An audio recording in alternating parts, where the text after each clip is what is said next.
Chaque jour, Charles et Carole vous présentent la leçon de l'école du sabbat.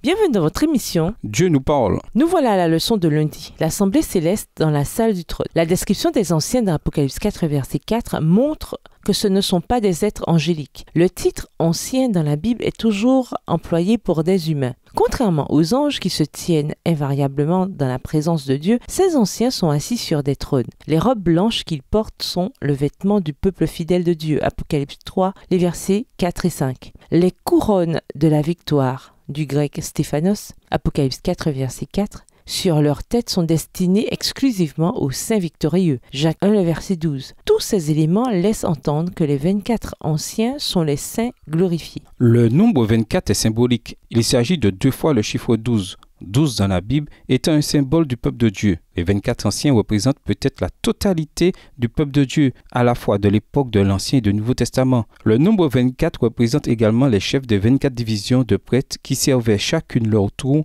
dans les services du temple terrestre. 1 Chroniques 24, versets 1 à 19. Le fait que les 24 anciens ne soient jamais mentionnés auparavant dans la Bible implique que c'est un nouveau groupe dans la salle du trône céleste. Ce sont ceux qui ont été ressuscités d'entre les morts au moment de la mort de Jésus. Matthieu 17, les versets 51 à 53. Si c'est le cas, ces 24 anciens qui sont montés au ciel avec Jésus sont devenus des représentants de l'humanité pour témoigner de la justice des actes divins dans la réalisation du plan du salut. Dans Apocalypse 5, le verset 9, les 24 anciens avec les 4 êtres vivants, au verset 8, tombent en adoration devant l'agneau qui a été immolé et qui vit néanmoins. Ensemble, ils chantent un cantique nouveau, vantant l'agneau comme celui qui est digne, car tu as été immolé et tu as acheté pour Dieu, par ton sang, des gens de toute tribu, de toute langue, de tout peuple et de toute nation. Tu as fait d'eux, pour notre Dieu, un royaume et des prêtres, et ils régneront sur la terre. Apocalypse 5, les versets 8 à 10. Apocalypse 4, versets 6 à 8 mentionne également les 4 créatures ou êtres vivants. Comparons leur description avec les 4 êtres vivants d'Ézéchiel 1, versets 5 à 14, et Ézéchiel 10, versets 20 à 22, et les séraphins dans Ésaïe 6, versets 2 et 3. Apocalypse 4, les versets 6 à 8.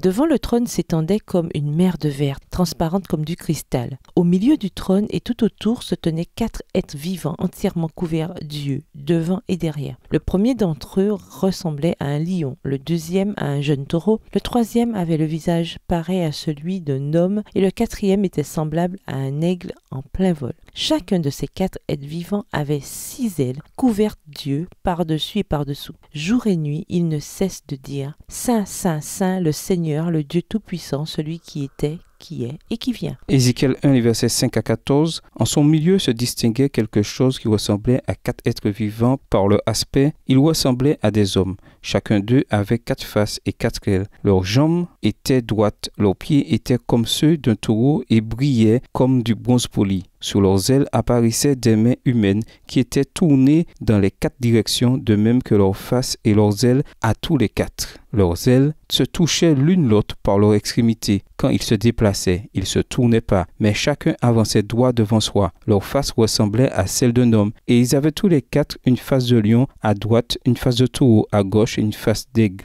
Verset 11. Chacun d'eux avait 2 paires d'ailes. 2 de ces ailes se déployaient vers le haut et touchaient celles des autres, et les 2 autres couvraient leur corps. Chacun d'eux avançait droit devant soi. Ils allaient là où l'esprit les poussait à aller, sans qu'aucun d'eux ne se tourne. Ces êtres vivants avaient l'aspect de braises incandescentes. Ils paraissaient embrasés comme des torches brillantes. Le feu courait entre ces 4 êtres vivants. Ils avaient l'éclat du feu et des éclairs jaillissaient de ce feu. Ces êtres couraient, allant et venant en tous sens comme des éclairs. Ézéchiel 10, versets 20 à 22, c'étaient les êtres vivants que j'avais vus au-dessous du Dieu d'Israël, près du fleuve Kébar, et je reconnus que c'étaient des chérubins. Chacun d'eux avait 4 faces et 4 ailes, sous lesquelles apparaissaient ce qui était comme des mains humaines. Leurs faces avaient la même apparence que celles que j'avais vues près du fleuve Kébar. Elles avaient le même aspect, c'était bien eux. Chacun des êtres avançait droit devant lui. Ésaïe 6, les versets 2 et 3. Des séraphins se tenaient au-dessus de lui, chacun d'eux avait 6 ailes,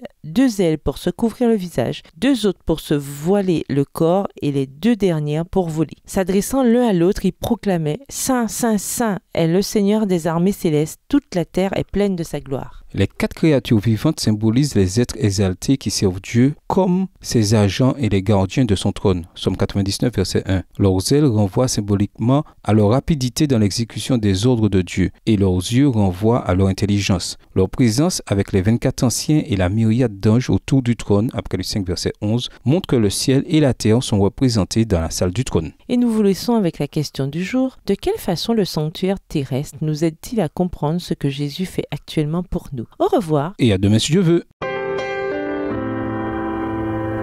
Dieu nous parle. Chaque jour, Charles et Carole vous présentent la leçon de l'école du sabbat.